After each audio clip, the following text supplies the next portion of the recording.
Hello à toi, bienvenue dans cette nouvelle vidéo. Alors aujourd'hui je voulais te partager les 3 erreurs les plus fréquentes que je constate quand j'observe les praticiens du bien-être essayer de présenter leurs services. Mais avant d'aller plus loin, si tu ne me connais pas encore, je m'appelle Cécile Amiel, je suis coach pour les entrepreneurs qui souhaitent développer leur activité depuis leurs dons et leur singularité avec un marketing plus fluide et plus authentique. La première erreur, c'est de parler de tes outils au lieu de la transformation que tu apportes à tes clients. Quand on est formé à plein de choses, ça peut être la PNL, l'hypnose, que sais-je, toutes les énergies alternatives ou complémentaires, la lithothérapie, la kinésiologie, le chamanisme, enfin plein de pratiques que tu peux ajouter dans ta besace et c'est génial d'avoir ça.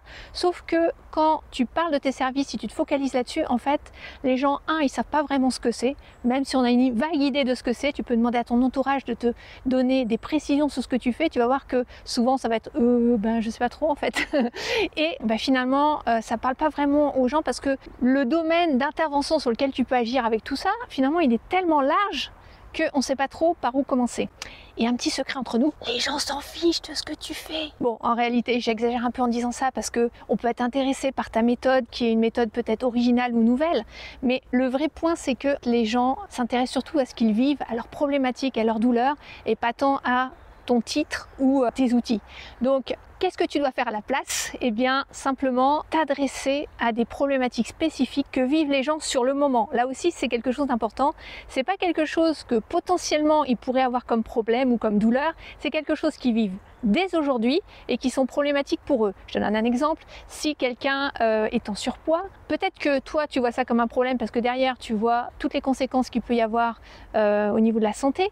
Mais peut-être que la personne, elle le vit très bien et c'est pas un problème pour elle. Donc il faut que ce soit un vrai problème pour elle. Et pas un vrai problème pour demain, mais un vrai problème aujourd'hui qui l'empêche de dormir ou qui, en tout cas, la tracasse suffisamment pour qu'elle soit en recherche de solutions.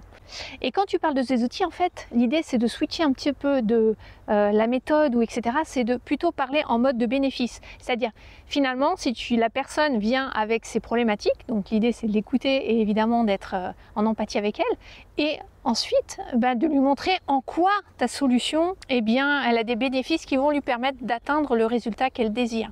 Le résultat qu'elle désire, il peut être multiple, mais plus tu vas être précise en fait sur ce sur quoi tu accompagnes, plus tu vas pouvoir aider la personne à voir quels sont les bénéfices de ta solution pour apporter le résultat désiré. Un petit peu comme un médecin, tu vois, que tu vas voir, le médecin, il va pas essayer de te vendre le Doliprane versus la qualité de l'Efferalgan.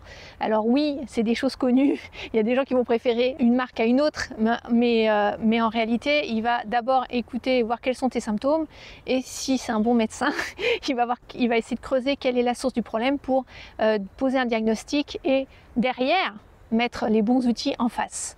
Et les outils, il va pas en parler, c'est pas la première chose dont il va te parler ou c'est pas la chose dont il va te parler dans toute sa communication, à part l'industrie pharmaceutique qui veut vendre ses produits, mais ça c'est encore une autre histoire. L'erreur numéro 2 que je constate, c'est que la plupart des gens parlent aussi de leur marque, de leur boîte, de leur titre encore une fois, mais pas forcément de leur histoire. Et ça, les histoires c'est puissant. Il faut savoir que les histoires ça déclenche chez tout le monde, par la connexion émotionnelle que ça crée, en fait ça déclenche la production d'hormones de bien-être comme la dopamine ou l'hormone un peu du lien comme l'ocytocine.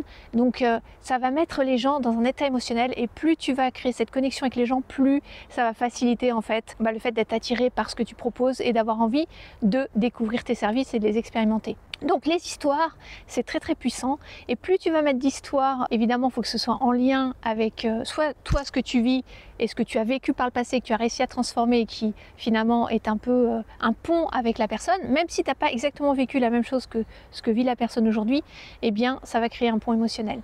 Donc les histoires c'est hyper puissant, plus tu vas illustrer en fait avec des exemples concrets ce que tu proposes, plus tu vas parler aussi de pourquoi tu fais ce que tu fais, ta mission, qu'est-ce qui t'a amené finalement à accompagner les gens aujourd'hui, plus ça va faciliter la rétention d'informations pour les gens parce que les histoires on les retient. Moi je me souviens quand j'étais dans des présentations, que ce soit webinaire, masterclass ou dans les vidéos que je fais, la seule chose que les gens retiennent en général, c'est l'histoire que je partage comme illustration, que j'ai vécue ou que mes clientes ont vécu et qui crée encore cette connexion, encore une fois, plutôt que les clés ou les outils ou tout ce que je peux partager, qui a de la valeur aussi, mais qui n'est pas perçu de la même façon. Alors c'est bien d'avoir un positionnement avec du branding, avec un positionnement de ta marque, avec tout l'environnement qui peut aller avec, comme le graphisme, voilà, tes couleurs, ton logo, etc. Ça c'est bien, mais c'est, on va dire, le bout du travail que tu fais en amont, qui est justement de communiquer sur tes valeurs, sur ce qui est important pour toi, et ça va te permettre de créer une forme de communauté autour de toi, des gens qui partagent la même chose que toi et qui apprennent à te connaître. Et on est dans l'accompagnement humain, donc on veut cette relation en fait d'humain à humain. On n'a pas envie d'être derrière une marque qui est un peu froide et qui finalement crée de la distance. Ce qu'on veut, c'est la proximité, et plus tu vas te présenter tel que tu es, avec ton authenticité en fait, à travers tes histoires et ton histoire, et bien plus les gens vont pouvoir cerner qui tu es. Ça va faire une forme de différenciation finalement par rapport à d'autres personnes, et on est toujours attiré parfois par certaines personnes par rapport à d'autres, et du coup ça va faciliter l'attrait des personnes qui ont envie d'aller vers toi plutôt que vers quelqu'un d'autre. La troisième erreur que je vois tellement fréquemment, j'en ai parlé dans une autre vidéo, mais je le répète parce que c'est important, c'est de s'adresser à tout le monde, c'est s'adresser à personne finalement, parce que on est trop généraliste, et on cible pas assez ce que vit encore une fois la personne aujourd'hui, et ça n'empêche pas d'attirer plus de monde par la suite. D'ailleurs, c'est une question de priorité. Tu démarres par ça et après tu peux amplifier les choses. Alors il y a quelques exceptions, et je voudrais parler de l'exception. C'est quand tu as un produit par exemple qui est vraiment novateur, innovant, avec une méthode un peu révolutionnaire sur une thématique précise. Par exemple, si tu as inventé un outil de méditation complètement innovant, là, tu peux effectivement avoir un spectre plus large de clients, mais tu vas quand même cibler les gens qui sont soit réfractaires à la méditation et ton outil va l'aider, soit des gens qui sont déjà en méditation. Donc tu vas avoir un spectre un peu plus large, mais ça t'empêche pas quand même de cibler finalement une thématique. Mais ça, c'est vraiment spécifique quand tu as un outil, encore une fois, qui n'est pas commun, où il y a une méthodologie très innovante dedans, avec une forme d'unicité. Alors on peut trouver une unicité en fait dans beaucoup de choses, hein. Encore une fois, plus tu vas partager en fait de toi dans ton produit, dans ton service, puisque on est dans l'accompagnement, mais même si on est dans un produit physique, on pourrait aussi finalement partager toutes les valeurs qui sont liées à ce produit et tout ce que ça va apporter comme différence pour la personne. Donc on peut s'amuser à ça avec finalement tout type de produit, mais le service est encore plus important que cette relation humaine en fait soit présente. Pour donner un exemple, ici au Pays Basque, il y a une boulangerie qui a ouvert à Saint-Jean-de-Luz, et cette boulangerie en fait elle prône un certain nombre de valeurs, et c'est carrément affiché sur sa vitrine, et elle va partager finalement comment est né son concept de pain, la qualité de fabrication, les farines qu'ils utilisent. Ils vont même jusqu'à partager le fait que les gens ne travaillent pas forcément le dimanche, qu'ils sont bien payés, etc. Donc il y a une notion de valeur humaine derrière, etc. Donc on n'adhère pas, mais l'avantage c'est que c'est clair, ça crée encore une fois un point émotionnel avec les gens, et ça paye. Et on peut relier cette activité du coup au bien-être aussi, au sens large. Donc si tu es dans le bien-être, eh bien partage ton histoire et tes valeurs et tout ce que tu veux communiquer à travers ton activité. Donc si je récapitule, on a parlé de transformation au lieu de parler de tes outils comme clés.